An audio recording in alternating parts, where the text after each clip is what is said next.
All right. So we are officially live. Ooh. Watch what we say. Wait, all I said is subscribe to my channel. Huh? This ain't your channel. It is mine. All right. So we're going to start talking about the Louisiana Purchase, and let me get this adjusted a little bit so we can kind of see this board over here. Just talk about some of the things that will go on that board later on. All right. So you should be on section 7 in your journal. Okay. It should be a core section because this is pretty important. And in your book, we are on page 25.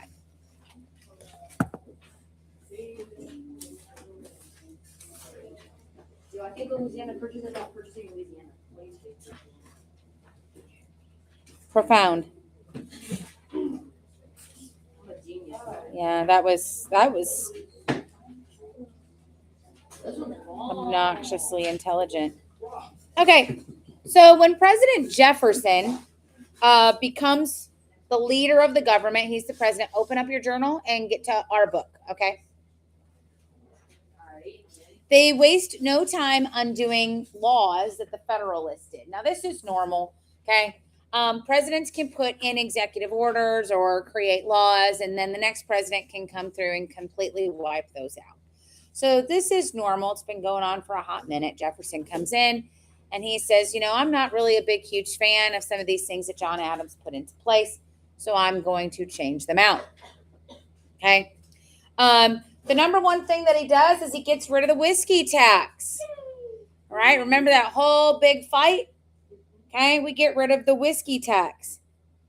Then he also reduces government spending by making the military smaller. He reduces the size of the Navy and the Army. Okay. So now we're not spending as much on soldiers' pay. We've kind of slowed down maybe building some of the things that we need, because at this point in time, we're not getting into any kind of fights. Okay. I guess we're going to find out here in a little bit. But his most notable achievements actually not that he planned for. Okay. Land at all. All right. He is most known for what is called the Louisiana Purchase. It actually happens by chance. Jefferson was able to double the size of the United States. So during the early 1700s, France had claimed what is known as Louisiana. Okay, now it's not just the state that we live in, Louisiana. It is an entire section of the country. And it spans from Louisiana, Arkansas, Missouri, Iowa, Minnesota, South Dakota, North Dakota, Nebraska, Kansas, Oklahoma, a little bit of Colorado, a little bit of Wyoming, and a little bit of Montana. Okay, so it is this whole big, huge section that goes up all the way to what we know as the border of Canada. Even some of it went into Canada. Okay, so France owns all of that. They claimed it. They had been here a while. They aren't really doing much with it, but it's quite important. Now, this area of the United States, there's a lot of farmers on the other side of the Mississippi. So we have Illinois, Indiana, Kentucky, Tennessee, and with Mississippi, there's a lot of people in that area that are farming, and they're using the Mississippi River for travel, right? So having a friend on the other side of the Mississippi is very important. We don't want to be fighting while we are trading, okay, and moving goods down that river. Now, there is a war with Great Britain that France is fighting, of course, okay? And France doesn't want to lose the area of Louisiana. So while this fighting is going on, they end up secretly transferring ownership of the land to Spain. Because if France loses, well, Great Britain may decide that they want the land of Louisiana. So to safeguard it, they give it to Spain. And there starts to be a little bit of an issue with Spain over a very, very important city in Louisiana. Can anybody guess what that city is? New Orleans. Okay. Who's been to New Orleans? Okay. It's so fun. Going there Sunday. Yay. Okay. I love New Orleans. Cafe Du Monde. Okay. I'm going there. Okay. Getting some beignets. All right. Lots and lots of history in that city. Okay. Also heavily inspired by France. Okay. So a lot of the things that you see there, we're taking our foreign exchange student Pierre there. So he's going to tell us what all looks like it's inspired by France, and so what's true and what's a lie. So we're pretty excited about that. So Spain is owning this, and Spain starts to do some pushback. Now, why is New Orleans such an important city, do you guys think? It's not owned by us. Okay, what you think, Brady? It's a port town. It's a port town. And what happens in a port town? Trading and selling. Trading. Exporting. Yes. Okay. So even though we don't own New Orleans at this time, all of those farmers that are using the Ohio River or the Mississippi River, the Missouri River, they're all connecting. They're coming down to New Orleans, and then they are getting on boats. And those boats are shipping all of their goods to places in Asia, in India, in the Indies, in the Caribbean. They're going to Europe. They're also coming back up and being taken to places like Boston, New York, Pennsylvania, the Carolinas, because taking that stuff over mountains is a whole lot harder than taking it on boats. Okay? So in 1802, there's a little bit of a problem because the Spanish control New Orleans. All right? And all of a sudden, we get told we're no longer allowed to use New Orleans. And Jefferson gets a little confused by that. But then he hears, well, now Spain just transferred it back to France. Now, a war is over with Britain and France, and they now have a leader by the name of Napoleon Bonaparte. Has anybody ever heard the name Napoleon Bonaparte? Can anybody tell me anything about Napoleon? Oh, Okay, tell me, Scott. He was a war general. Yep. Okay, what else? Napoleon Bonaparte was a monarch. Which a monarch? I don't know. Monarch? A monarch. So, is monarch? He was an emperor. Okay, he was an emperor of France and the French Empire. He was trying to expand France. So he was going off and fighting all kinds of people, expanding the land. All right. And now that France has ownership back of Louisiana, Jefferson is a little going, now I'm nervous. He's going to try to, okay, he's got Louisiana. Now he's going to try and invade us, right? But a little birdie gets a hold of Jefferson and says, hey, I think France and Great Britain are about to go to war again. Okay? Thank goodness that soccer was created. Because I bet you France and Britain would still be fighting wars at this point if they weren't trying to figure it out on the football pitch now. Okay? So there's a war that's probably about to happen. And Jefferson says, okay, we're going to strike. We really need New Orleans. It's very, very important to us. And so Napoleon sends two guys to France. Okay, their names are Livingston and Monroe. And they go, listen, you are authorized to offer Napoleon Bonaparte $10 million for us to own the city of New Orleans. Now, that's a lot of money back then. Okay? That's a lot of money back then. So let's see. You guys, let's Google it. What do you think? Should we ask Siri? Okay. Hey, Siri, how much is $10 million in 1803 compared to 2026?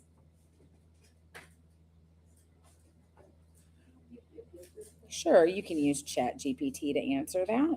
Oh, no, bro, it's gonna be like $5 trillion. Hold on, let's see what it says. Okay, so $10 million back then is equivalent to about $295 million.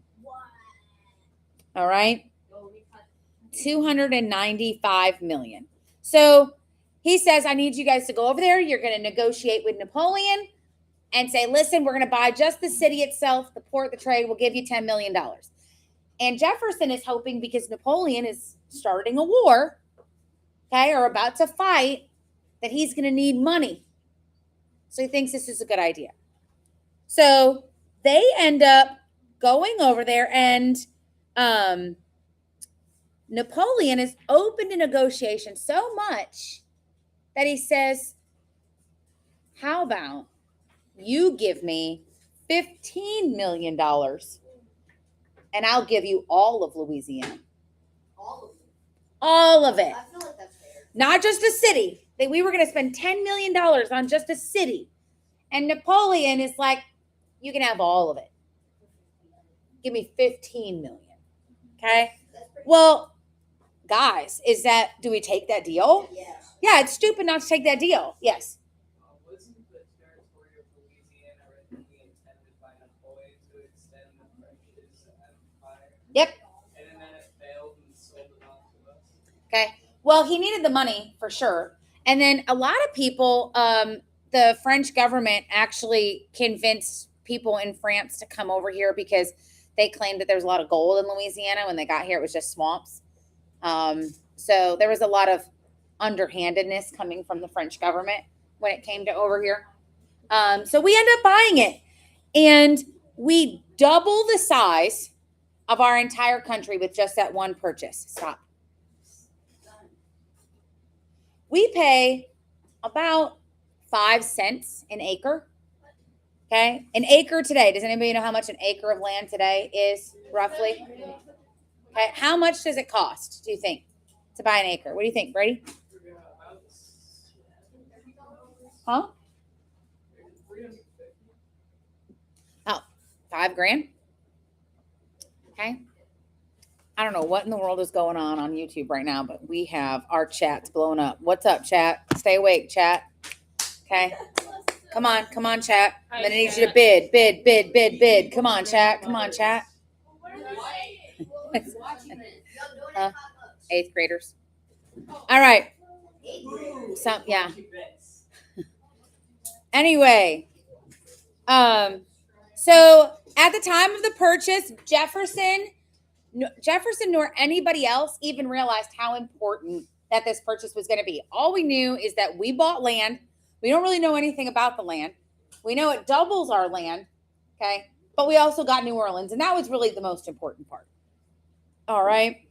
Now, I had you guys cross off that area of the Barbary Pirates. We're going to get rid of that. I don't know why that's there, but I am going to tell you about it. So for a long time, there's a group called the Barbary Pirates, and they lived and controlled a part of the Mediterranean Sea. Do you guys know where the Mediterranean Sea is?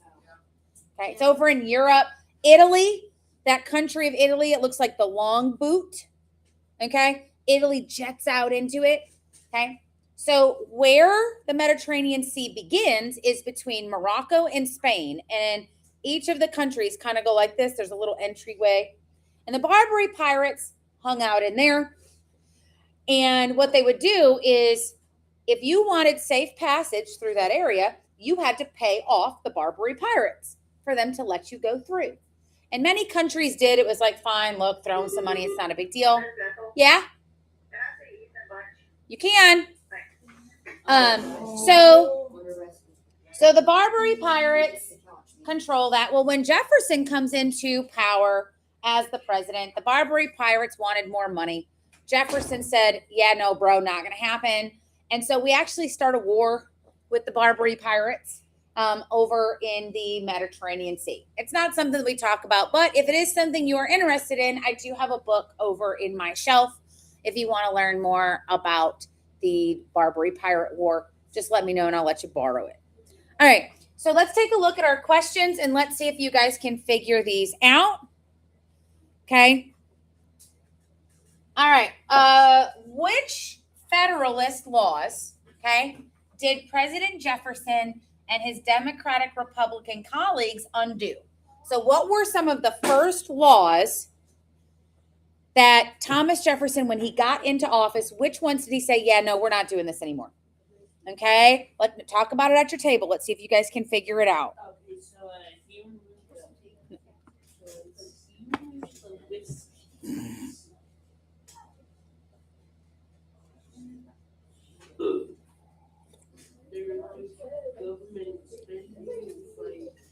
This is hilarious. Can I come there?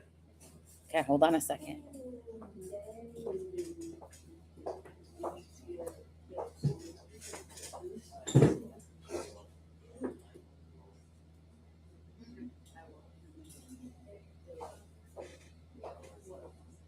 Okay. All right, let's see. Can you guys figure out why the port city of New Orleans is important to farmers? Talk about it. Let's see if you guys can figure that out. Okay. Why is that port so important to farmers?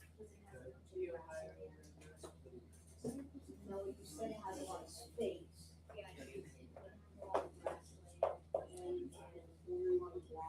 And then last but not least, what was Jefferson's great purchase on behalf of the United States and why is it so important? What is that purchase called? You guys all answer it. Come on, give it to me. Louisiana Purchase.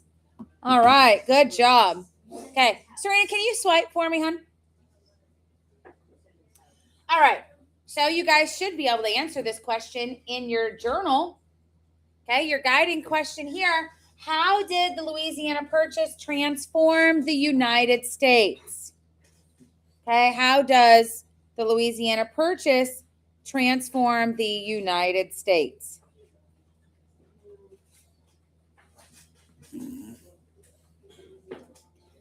You guys can't even spell croissant. Okay, you're spamming me with croissants, but you can't even spell croissant. Yeah.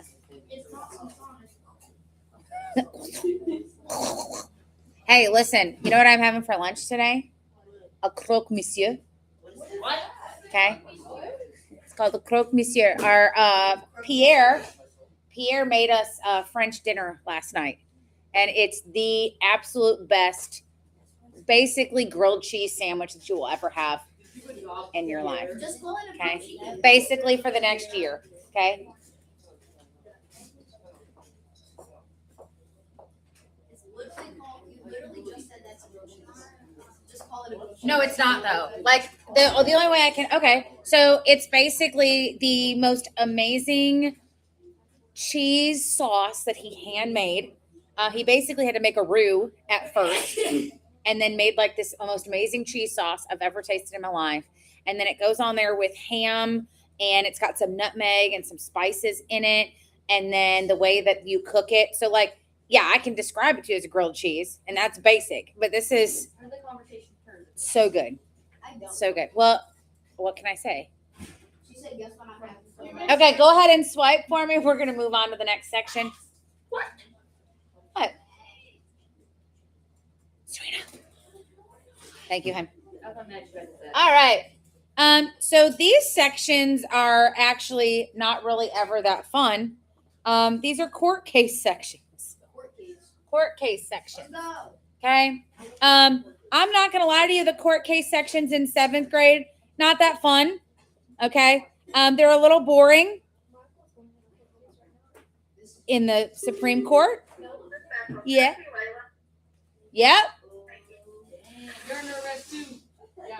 What are you guys doing? It was the drama from yesterday, and I said, bro, I didn't do anything about the drama. Oh my goodness. I'm confused. I'm trying to figure it out. No. Nope. Mind your business, Hey. Jose. No. We don't need to know.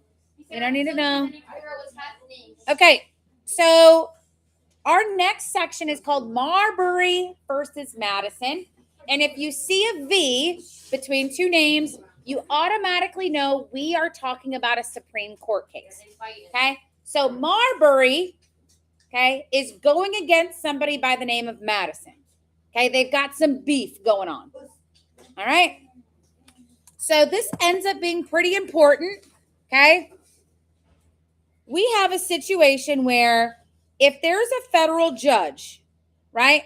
If there's a federal judge, who appoints federal judges? We talked about this yesterday. Or not yesterday, but the president. The president will appoint a judge, and then who confirms the judge? Congress. Congress confirms the judge. Okay, so John Adams confirms or appoints a judge. His name is William Marbury. And he makes it all the way through Congress. He is approved. Okay. And all he's basically doing is waiting on some paperwork. He's waiting on his commission orders to be able to start his job. But in between him being confirmed and the paperwork coming, Thomas Jefferson becomes president. So now it's up to Thomas Jefferson to deliver those papers. Now, are John Adams and Thomas Jefferson on the same political side? No. So do you think Thomas Jefferson wants the judge that Adams put in? No. So Thomas Jefferson orders James Madison, who is his Secretary of State, to not give the paperwork to Marbury. So imagine this. Imagine you go and interview for a job. Okay? Where's your first job going to be at? McDonald's. Okay, great example. Wow. You go, that's okay. One of my first jobs that I was at Arby's. Okay? Okay? Was at Arby's. I loved it. Okay? So you go to McDonald's, you interview with the manager, and the manager says, guess what? You are great. I love it. I would like you to start next Monday. When you come in, when you come into work, then I'm going to have you fill out a bunch of paperwork. And you're like, great. Okay. Hold on. You show up on Monday and you go, hey, I was hired by the manager. I had the interview last week. I'm here to come in and do my paperwork. It's a person you've never seen before. And they go, sorry, you don't work here. Bro, I feel so bad. I'm gonna be so awkward. It is like, well, what I was told to come in today and do paperwork. And the new manager looks at you and goes, sorry, I fired that guy. I'm the new manager and I didn't hire you, so you don't work here. Okay. Well, that's how Marbury feels. Marbury says, hold on a second.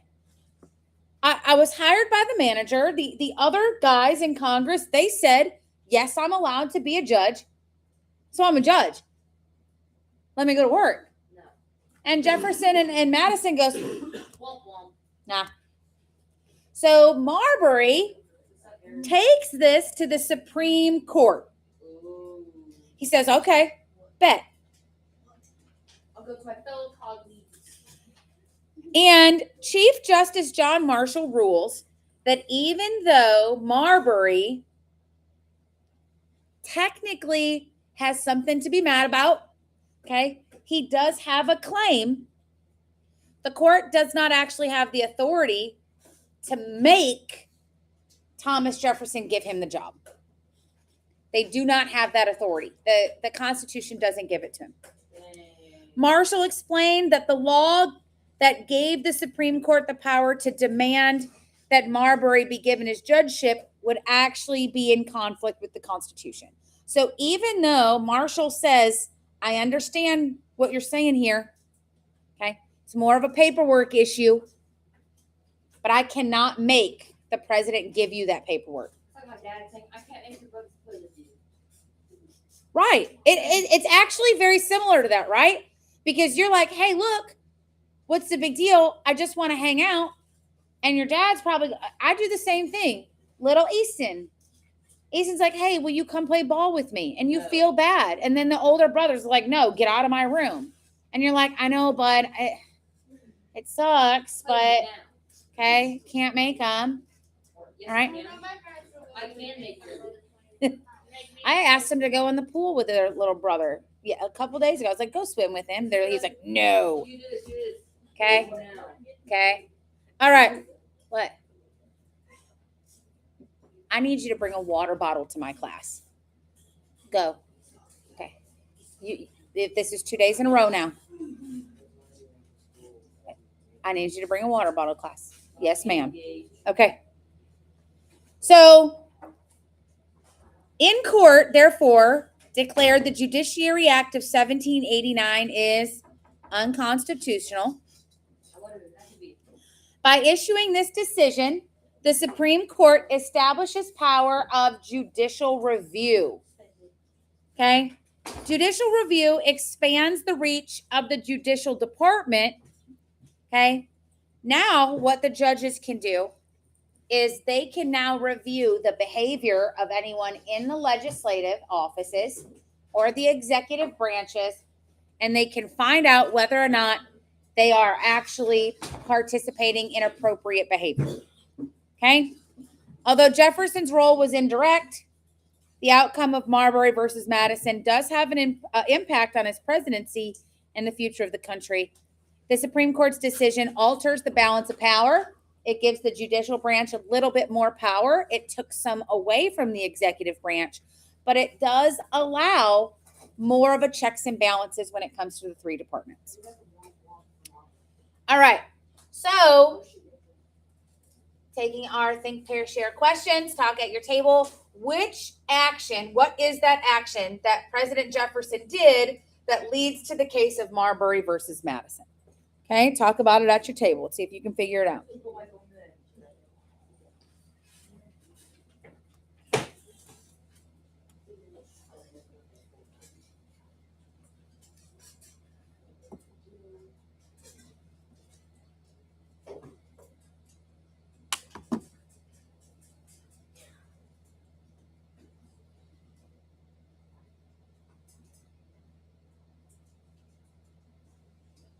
All right, no one's talking, so we're going to move on.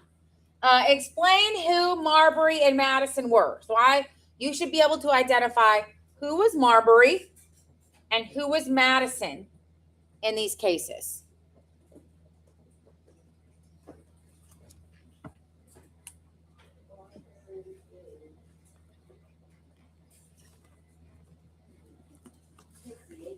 This is wild, y'all. I mean, all of this information is important to some of the things you have to put in there. I don't. What did they create? Okay. An argument. What did they create? Yeah, it says, what did they do? I did that. What did they create? What did they create? What ended up being created out of this? No, that was the Louisiana Purchase. We're in Marbury versus Madison. What did they create? What did they do? It's a whole vocab word. So what is that? Why is it important?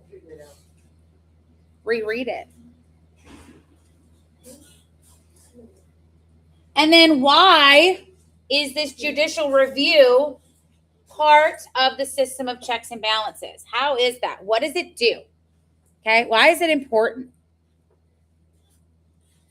See, if you guys get together and you can answer these things, maybe it helps answer the stuff on your historical journal. Just maybe. Just maybe. Okay, go ahead and swipe me one more time. And your guiding question. Okay, so if you know all three of those questions we just talked about on the board, you should easily be able to answer the guiding question, which is, how did Marbury versus Madison change the power of the Supreme Court? And that is going to end our live today, but I cannot end it without shouting out our watchers, our chat today. Okay. Brock's boy, U4J, holding down the 6-7. Okay. Can we scream at the top Okay, while no. they're eighth Okay, graders, they no. get caught with their phone? No. Okay. D Enlo P7E. Okay, bringing it in with the roar on the dinosaur. We're appreciating you. Okay. Big shout out to my number one follower. Been here since the beginning. Toby Playas VR. Okay. All right. Okay. Also, shout out to Aiden Q2W6B. What's up, Aiden? We got the Rizzler on in the chat. Okay.